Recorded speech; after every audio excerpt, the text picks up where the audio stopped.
My brother and I had matriculated at Georgetown University Law School intending to become lawyers. We didn't have any money, but I did have ability to write, and I promised that I would write stories about successful men, sell them to magazines, and pay our way through. And my first assignment, fortunately, was with Andrew Carnegie in Pittsburgh. He gave me 3 hours. And when the 3 hours were over, he said, now, this interview is just beginning. Come on out the house, stay all night, and after dinner, we'll take up the interview again. He kept me there 3 days and nights. And believe you me, I was more than flattered. I wondered what it was all about. He kept talking to me about the need for a new philosophy. He said, we've had many philosophies from the days of Socrates and Plato on down to the days of William James and Emerson, but most of them dealt with the moral laws of life. What we need is an economic philosophy for the man of the streets that will enable him to make use of the know-how gained by men like myself over a lifetime of experience. Well, it sounded very nice to me, except for one thing. I didn't know exactly what that word philosophy meant. And finally, at the end of the third day, he said, now look here, I have been talking to you for 3 days about the need for a new philosophy, and I'm going to ask you a question about it. If I commission you to become the author of this philosophy, give you letters of introduction to men whose experiences you will need in collaboration with yourself, are you willing to put in 20 years of research, because that's how long it will take, paying your own way as you go along without any subsidy from me, yes or no? Now, ladies and gentlemen, there have been many times in my life when I have faced difficult problems and difficult decisions, and I don't think I ever faced one more embarrassing than that. Because when Mr. Carnegie put that proposition to me, my hand was down in my pocket, and I was fiddling with the money that I had there just about enough to get back to Washington, and if I'd had to stay at a hotel instead of Mr. Carnegie's house, I wouldn't have had that much. I didn't even know the meaning of the word philosophy, and here the richest man in the world wanted me to go to work for him for 20 years without pay. Wasn't that a situation for you? I started to tell Mr. Carnegie, I started to do just exactly what you or the most of us people would have done under the same circumstances. And what do you think that was? What would you have done if you would have faced that sort of proposition, going to work for 20 years without any pay for the richest man in the world? Well, yes, that's what I was about to do.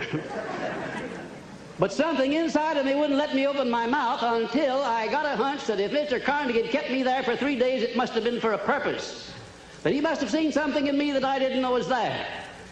Also, that a man with Mr. Carnegie's reputation for picking men certainly didn't pick me to do a job like that unless he knew I had the ability to do it. And whatever this something was, this silent, invisible person that was standing, looking over my shoulder and whispering in my ear, said, go ahead and tell him yes. I said, Mr. Carnegie, I not only will accept the commission, sir, but you may depend upon it that I will complete it. He said, I like the way you ended that sentence up, and I think you'll do it. You have the job.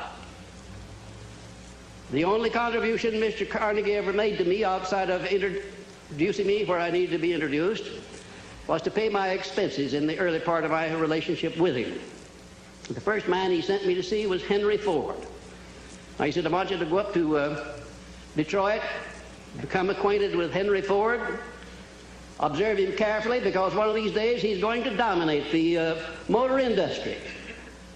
And it's going to be second only to the steel industry. This was in 1908, the late fall of 1908, ladies and gentlemen.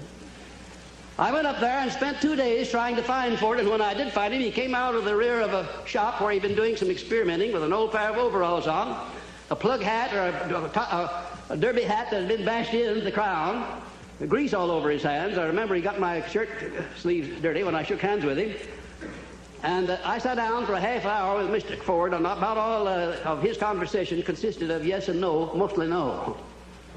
And I wondered how a man like Mr. Carnegie could have made a mistake like that. Imagine if Mr. Ford would ever be a leader in anything. Well, I won't tell you the rest of it. That's enough. It has been said that I have made more successful men than any man living today. I don't know whether that's true or not, because there's no way of getting accurate statistics. But ladies and gentlemen, when I when I take inventory of the people that I do know who started at scratch and have become millionaires, and some of them not quite that much money, but become profoundly successful, I recognize that I have created a philosophy here through the good work of Mr. Carnegie that's been a benefactor to the world, not only to those who are living now, but to those who are not yet born. When Mr. Carnegie sold me on the organizing this philosophy, he said, I'm going to give away my money before I die as fast as I can find ways and means of giving it away without doing damage. And as you, of course, know, he did just that. He gave it away for educational purposes, libraries, foundations for the maintenance of peace, and in every way that he could conceive. But he said, by far the greatest part of my riches I am entrusting to you to take to the people of the world in the form of the know-how through which I gain my money. And he said, if you carry through the trust and perfect your job, as I sincerely believe you will, you'll live to see the time when you're far and away richer than I am, and when you will have made many more successful men than I have ever made. And ladies and gentlemen, when Mr. Carnegie made that statement, it was just too much for me to swallow. I thought, well, Mr. Carnegie has never flattered me before. He's never said anything that didn't turn out to be right, but that's just one of those things that never could happen. I have already made thousands of times more successful men than Mr. Carnegie ever had. Thousands of times, and I'm still in the process of making. You know, ladies and gentlemen, during those 20 years of research that I put into the building of this philosophy, I ran into some very profound facts and truths. And one of them consists in this fact, that when a great crisis comes over the world, there always comes out some unknown with the formula for dissolving that crisis. Like Abraham Lincoln, for instance, in the time of need, when this country was about to be split asunder by internal strife. By George Washington preceding Lincoln. By Franklin D. Roosevelt at the time when the people were stampeded with fear and they were standing in great lines to draw their money out of the bank. And I sometimes wonder if this hand of destiny, which has such a long arm behind it, doesn't reach over in places like the one where I was born and lift out people out of humble and lowly stations and give them great jobs to do in life as an inspiration and an object lesson to other people to show what can be done when one recognizes the God-given power of thought and puts it to proper use.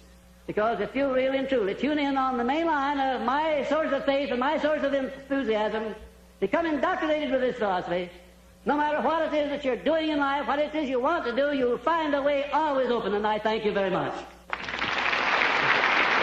Thank you.